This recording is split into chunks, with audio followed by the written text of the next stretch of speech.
निशिर-मोलो वीरेंद्र को अपने साथ ले गए और ये सभी घर से निकलकर तांत्रिक महाराज के पास पहुंचे। तांत्रिक महाराज, आप ठीक हैं?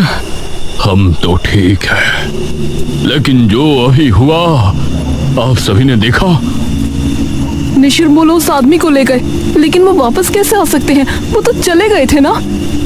हे भगवान, एक तरफ उस संक्रमण का डर जो पूरे देश को अपनी चपेट में ले रहा है, दूसरी तरफ दमयंती और तीसरे ये निशिर-मोलो।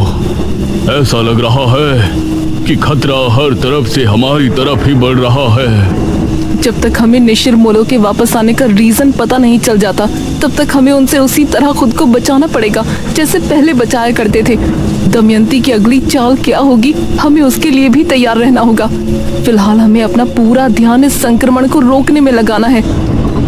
इस तरफ दमयंती अपनी गुफा में बैठी एकदम जली कटी जा रही थी।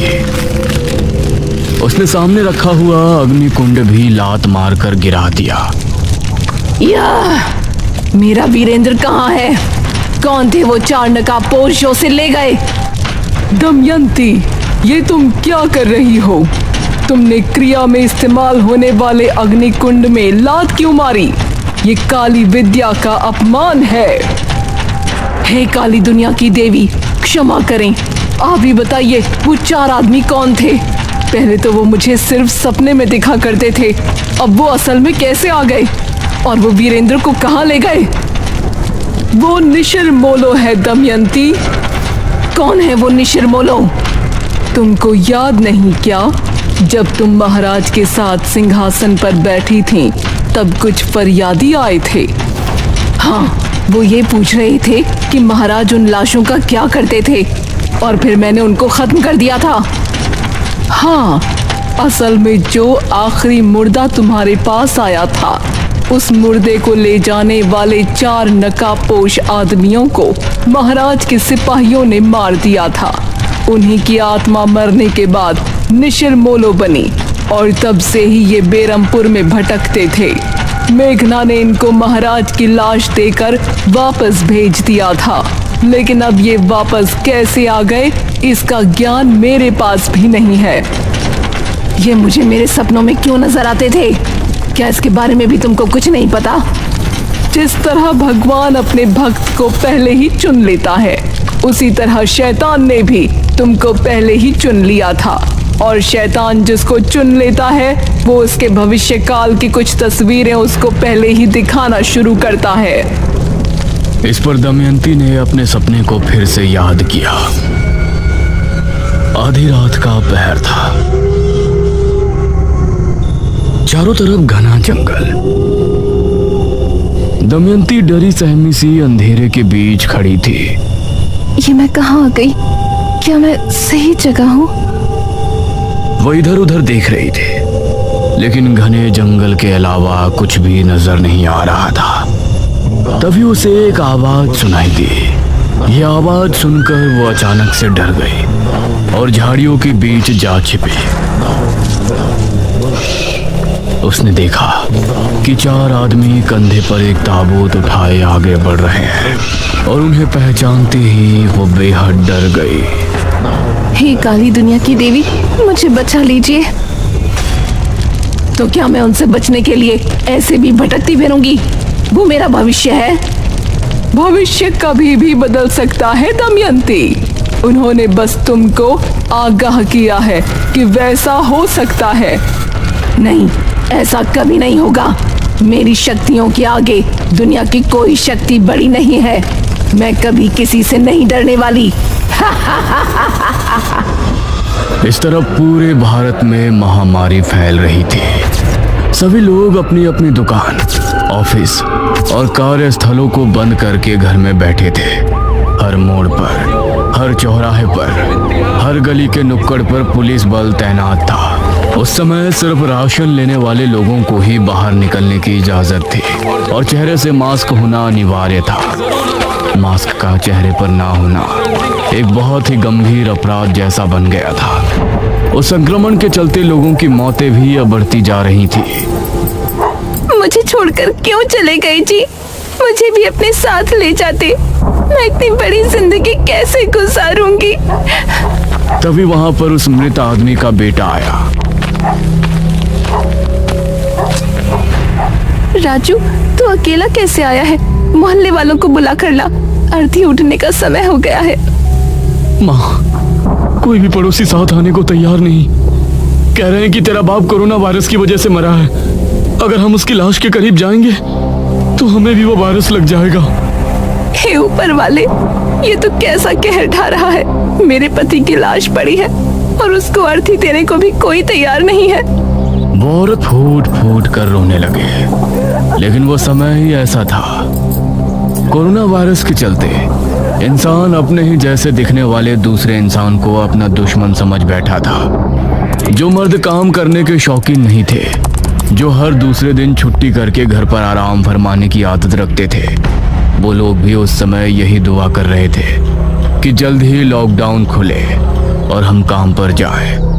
घर में बैठे बैठे और अपनी गली को देखते देखते सब लोग ऊब चुके थे। मेघना, अब तो ये संक्रमण बढ़ता ही जा रहा है। लोग एक दूसरे से हाथ मिलाने तक से डर रहे हैं। हे भगवान, तूने ये हमें किस तरह से बेबस कर दिया है। कैसे बचे इस महामारी से? हमें कोई तो रास्ता दिखाओ। तभी इन सभी को एक आवाज सुनाई दी। बेरमपुर वासियों, आपसे विनती है कि सभी अपने घरों में रहें और सुरक्षित रहें।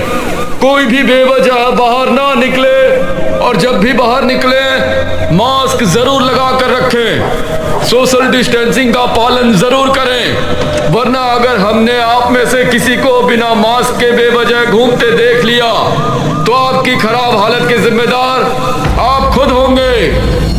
ये क्या है कि पुलिस होकर ऐसी धमकी कैसे दे सकते हैं? इस समय सही गलत कोई नहीं देखने वाला इशिता। हमें पुलिस की बात माननी ही पड़ेगी। लेकिन ये सोच सोच कर मेरा सर फटा जा रहा है कि हम इस वायरस को खत्म कैसे करेंगे।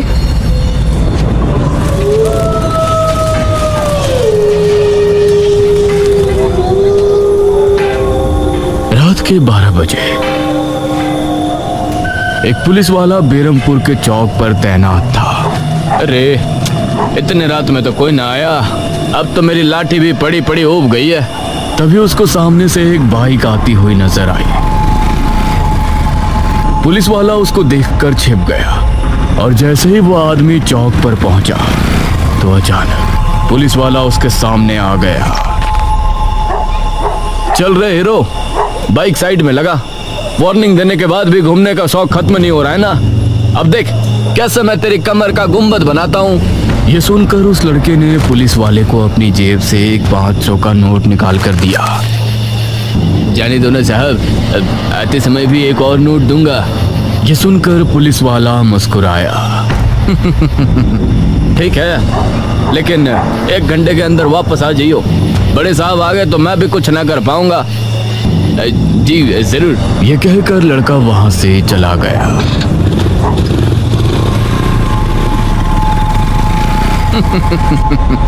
अगर ऐसे ही बेवकूफ मिलते रहे तो अच्छी कमाई हो जाएगी। उसी समय गांव में आवाज गूंजने लगी। निशिर मोलो पहले के जैसे ताबूत कंधों पर उठाए बेरमपुर का भ्रमण करने लगे, जिसे सुनकर गांव के लोगों के दिलों की धड़कनें तेज हो गई।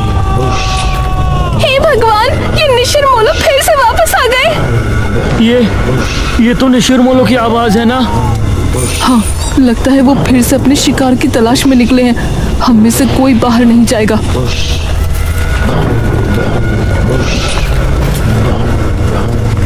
अरे, ये कौन है भाई? इतना शोर कर रहे हैं। उसने देखा तो सामने से निशिर मोलो आ रहे थे। अरे, ये कौन है? ओहो, पुलिस के डर से रात में अर्थी लेकर जा रहे हैं। कोई बात नहीं, आने दो। इनसे तो सीधे 10,000 लूंगा।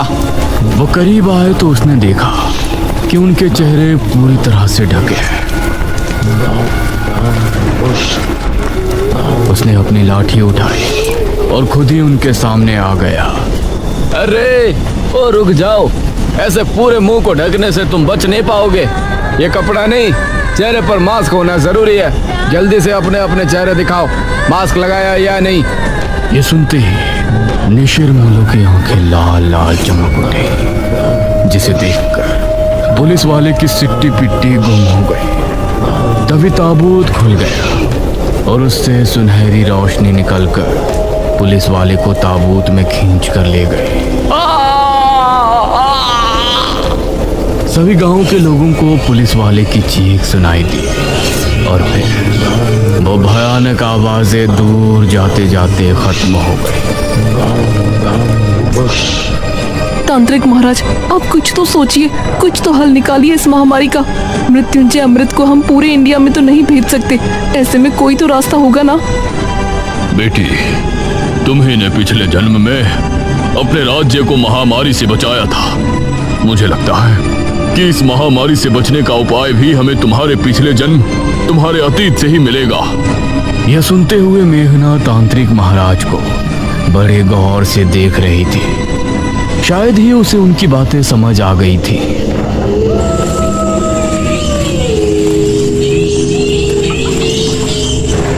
रात करीब 2 बजे के समय मेघना ने खुद को जंगल में पाया। वो धीरे धीरे आगे कदम बढ़ा रही थी। उसके चेहरे पर कोई भाव नहीं था। तभी उसके सामने दमयंती आ गई। कैसी हो राजकुमारी मेघालय? अपने राज्य के लोगों को मरते हुए देखकर अब कैसा लग रहा है आपको? तुम्हारी लड़ाई मुझसे थी तो हमारे राज्य या हमारे देश के लोगों को शिकार बनाने से तुमको क्या मिलेगा? सुकून। तुमको परेशान देखकर मुझे सुकून मिलता है, लेकिन तुम क्यों बेबस हो गई हो? अब तो तुम भी नई हो, जमाना भी नया है। बचाओ अपने इस राज्य को, अपने देश को। क्या अब कोई सिद्धि नहीं बची जो तुम इससे सबको बचा सको? यह सुनकर मेघना ने अपनी नजरें झुका ली और दमयंती गायब हो गई। हे ऊपर वाले, मुझे कोई तो रास्ता दिखाओ। मैं इस तरह से लोगों को मरते और उनके बीच एक दूसरे के लिए नफरत भरते हुए नहीं देख सकती। तभी उसको सामने से एक तेज रोशनी फैलती नजर आई। मेघना ने अपनी आंखों पर हाथ रख लिया और उसे देखने की कोशिश की। उसने पाया कि सामने मृत्युंजय अमृत का पेड़ है और उसके पास ही निशिर मोलो भी उसकी तरफ आ रहे हैं। नहीं! अगले ही पल मेघना ने खुद को राजमहल में खड़ा पाया, लेकिन इस समय वो राजकुमारी मेघालय के रूप में थी। वो अपने कक्ष में थी और उसके हाथ में एक किताब थी। इस किताब में हमने राजमहल से आश्रम जाने और वहाँ पर हमारी सिद्धि को प्राप्त करने तक की सारी गाथा लिखी है। वो पल हमें हमेशा याद रहेंगे। उसने उस किताब को अपने पलंग के बराबर में लगी शाही अलमारी के अंदर रख दिया और फिर वो अपने बिस्तर पर जाकर लेट गई। मेघना उठ ना यार, अब क्या हुआ तुझे? मेघना को इशिता ने नींद से जगाया। वो पूरी तरह पसीने से भीगी थी। Are you okay? हाँ, मैं ठीक हूँ। सपने में दमयंती आई थी। मेघना, खुद को संभाल ना यार। तू पिछले जन्म में राजकुमारी थी, इस जन्म में तू इतनी टेंशन क्यों ले रही है? इस महामारी से निपटने की जिम्मेदारी गवर्नमेंट और हेल्थ ऑर्गेनाइजेशन की है, तेरी नहीं। अरे यार, मुझे बहुत ही जरूरी बात पता चली है। तू चल अभी। इस टाइम कहाँ जा रही है तू? मेघना इशिता को लेकर अनुज के कमरे में पहुंची।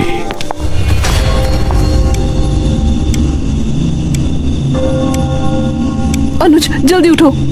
अनुज आंखें मलता हुआ उठ बैठा। अरे वाह, आज तो सुबह सुबह मेघना ने मुझे जगाया है। आज का दिन तो बहुत अच्छा जाएगा। अरे ओ मजनू, सुबह नहीं रात के 2 बज रहे हैं। अरे इस समय क्या हुआ मेघना, सब कुछ ठीक तो है ना? हम तीनों को अभी राजमहल जाना होगा। इस समय वो भी राजमहल? अब तुमको वहाँ क्यों जाना है? ठीक है, तुम दोनों बस सवाल पूछते रहो, मैं अकेले ही जा रही हूँ। ये कहकर मेघना कमरे से निकलने लगी। अरे रुको, मैं भी चल रहा हूँ यार।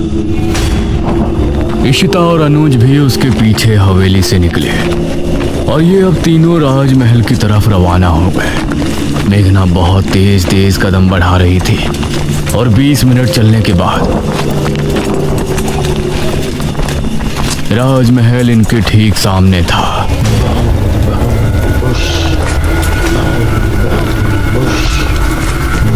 अरे निशिर मोलो, इनकी आवाज सुनकर ये तीनों जल्दी से राजमहल के अंदर घुस गए।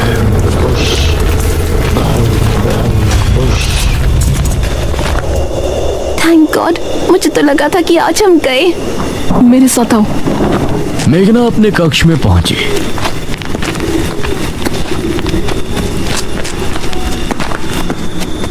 और उस अलमारी की तरफ बढ़ी। उसने अलमारी खोलकर उसके अंदर देखा तो वो किताब अभी भी वहीं रखी थी। थैंक गॉड, ये किताब अभी यही है। क्या है इस किताब में?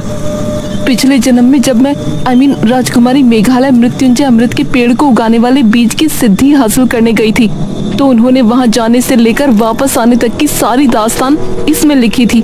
मुझे लगता है इसके जरिए हमें ये पता लग सकता है कि इस महामारी जिसे लोग कोरोना वायरस कह रहे हैं, उससे कैसे बचा जा सकता है। हे भगवान, अब एक और किताब। चलो अब घर वापस चलते हैं, ठीक है? या इसको पढ़ना भी यही है? हाँ चलो। सॉरी तुम दोनों को परेशान किया, लेकिन मुझे एक एक पल बहुत भारी लग रहा है। कोई बात नहीं राजकुमारी मेघालय, हम तो आपकी प्रजा है। जो आप आज्ञा देंगी उसको फौरन मान लेंगे। ये तीनों अब वापस घर के लिए निकल गए, लेकिन अभी भी इनको दूर से निशिर मोलो की आवाजें सुनाई दे रही थी। इस तरफ दमयंती गुफा से निकली। बहुत गुस्सा आ रहा है। आज तो मन कर रहा है इकट्ठा कई लोगों का खून पी लूं। एक चौराहे पर दो पुलिस वाले बैठे थे। अरे ओ तल पड़े, जरा एक चाय तो लेकर आना। सर, आपने मास्क क्यों निकाल दिया? अरे तू मुझे ज्ञान दे रहा है? दरोगा हूँ मैं, दरोगा। तभी इन दोनों को सामने से एक पायल की छन छन सुनाई दी। अरे ये कौन मंजुलिका निकल आई लॉकडाउन में घर से बाहर? इन दोनों ने गौर से उसे देखा तो पाया वो लड़की दमयंती ही थी। उसकी खूबसूरती देखकर इंस्पेक्टर की आंखों में अजीब सा नशा उतर आया। ए, कहाँ जा रही हो मैडम? पहली बार मेरा खुद अरेस्ट होने का मन हो रहा है। क्या भला की खूबसूरत हो तुम। अगर तुम लोगों को अपनी आज की रात यादगार बनानी है तो मेरे पीछे आओ। यह कहकर दमयंती मुस्कुराई और फिर झाड़ियों के पीछे चली गई। अरे वाह, मुझे तो आज की रात सारी जिंदगी याद रहेगी। इंस्पेक्टर भी झाड़ी के पीछे चला गया और अगले ही पल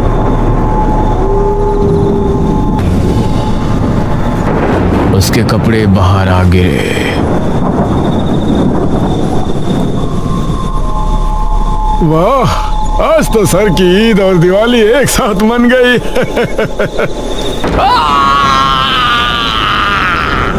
इंस्पेक्टर की चीख सुनकर कांस्टेबल हैरान रह गया। क्या हुआ सर? तभी दमयंती उसके सामने आ गई। उसके दांत बहुत भयानक हो गए थे, आंखें भी लाल सुर्ख होकर चमक रही थी। आ जाओ मेरी जान, तुमको अपनी रात खूबसूरत नहीं बनानी क्या? ये कहते हुए दमयंती ने कांस्टेबल को कसकर गले लगा लिया और उसकी चीख फिजा में गूंज गई।